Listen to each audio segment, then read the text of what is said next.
Hey team, week number 3, Master Trainer JD back with you on the series of lose 1 pound of fat per week. We can do this. So we always do the 3-prong attack. Third prong I cover in the written blog, so please check that out. My eating strategy is to weigh or not to weigh, and hopefully my philosophy will make sense and help you. It's helped hundreds of my clients and it's now helping me. Now, stoking the furnace and torching calories. These two are connected today because it's leg day, which is the reason we love to do legs. The reason we love leg day, and I don't like leg day at all, because I do it because when we're trying to lose fat, guess what some of the biggest muscles in your body, your quads, your hamstrings, your glutes, your buttocks. So we got a ton of stuff to work on down there that can really build those muscles where they're hungry and they're eating that fat, stoking that furnace. And then when we're working the biggest muscles in our body, guess what that's going to do to our heart? It's going to elevate our heart rate, and we're going to be torching calories in this workout, and we're going to be doing some plyometrics and things that will really burn more calories and get that heart rate up into your training zone. All right, I got a great warm-up for you. So when you're getting into legs, what I recommend is you open up the glide board, sit at the very bottom, and then put your feet up. And then when you roll back, you tend to scoot up. So go down so you get full range of motion when you're doing those squats. So our warm-up is just gonna start two-legged. I like to have my clients and myself use this ball here. So while I'm warming up, I'm gonna focus on form.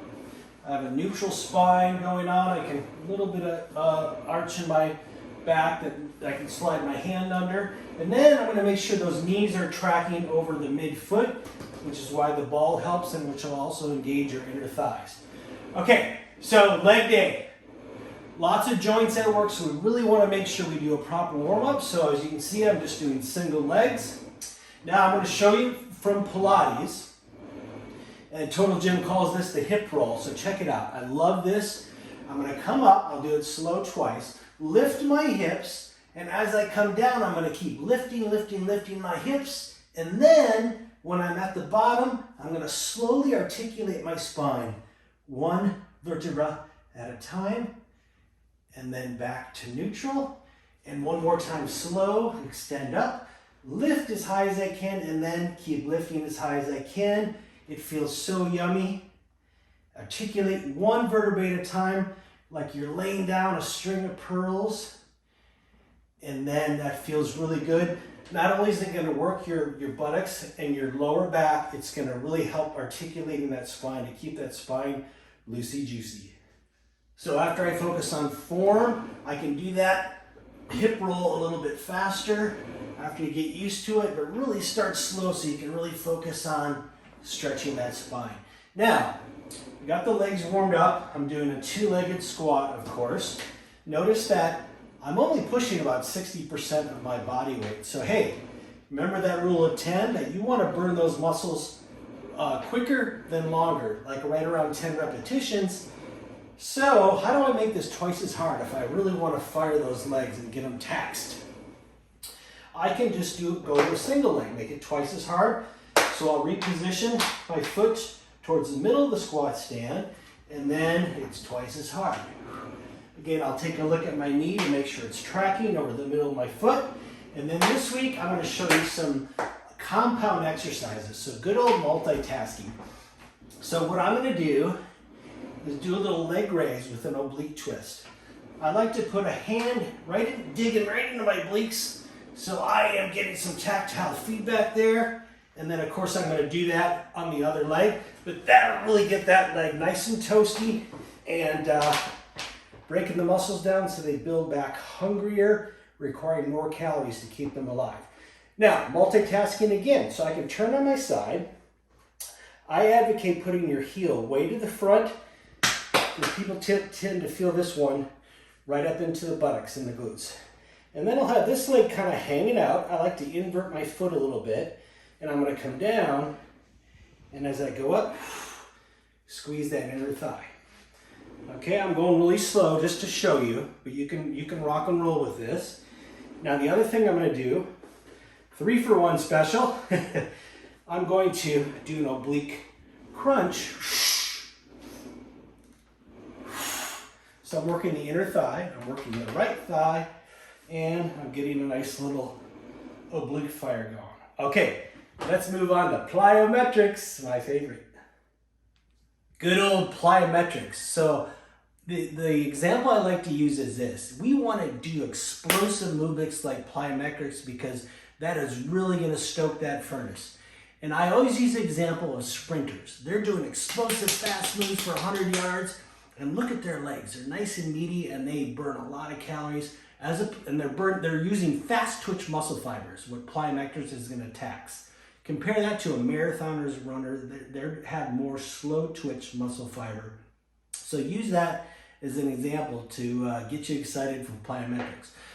A couple things on form. When you're doing plyometrics, pretend that you're landing on broken glass because you want to land as soft as a kitty cat because that is working your muscles in a different way, the eccentric contraction, and you're controlling that lengthening of the muscle, which is also going to get those legs nice and more powerful. And then of course you want to protect the joints so you're not slamming on those. All right, so I'm going to roll back. I like to hang on to the bottom of the glide board. And then just to test your joints, just do a little teeny hop. Remember, we're only at about 60% of our body weight.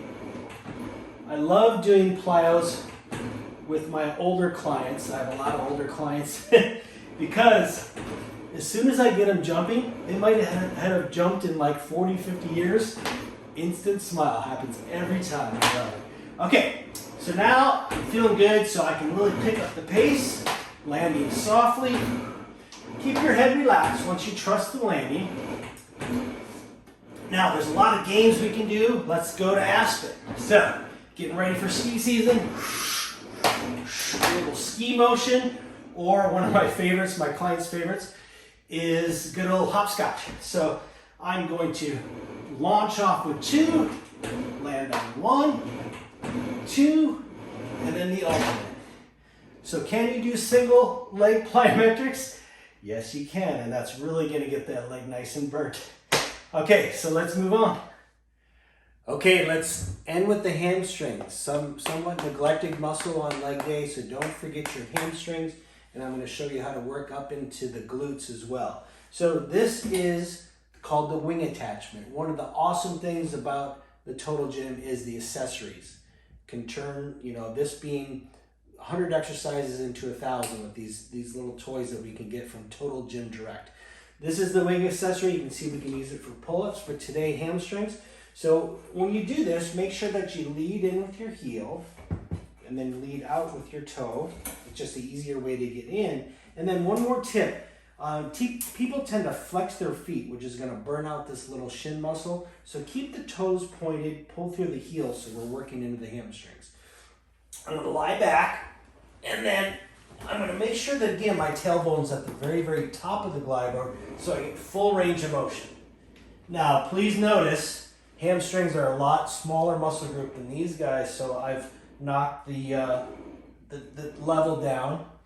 And a couple little games, I have it on a fairly low level, is to really get up into the glutes, is pull up as fast as I can, hold it, and then come down nice and slow. You can pull up as fast as I can, and then come down nice and slow. That's going to be almost like a plyometric move for your hamstrings. Now, at this level, I might be having fun with those games, and I'm like, hey, I'm not feeling it. I'm not breaking those muscles down to stoke that furnace. So I can simply, again, go to a single leg and add some reindeer games. And also focus on a single muscle group. Okay, team, that's all for week 3. If you haven't already, go back and check out episodes 1 and 2, as it's kind of a progression of this 3-prong attack that we're using. And also when you go back to episode 1, you'll know why this is here and what has spawned this 5-part series. And until next time, let's do this together. Lose 1 pound of fat per week.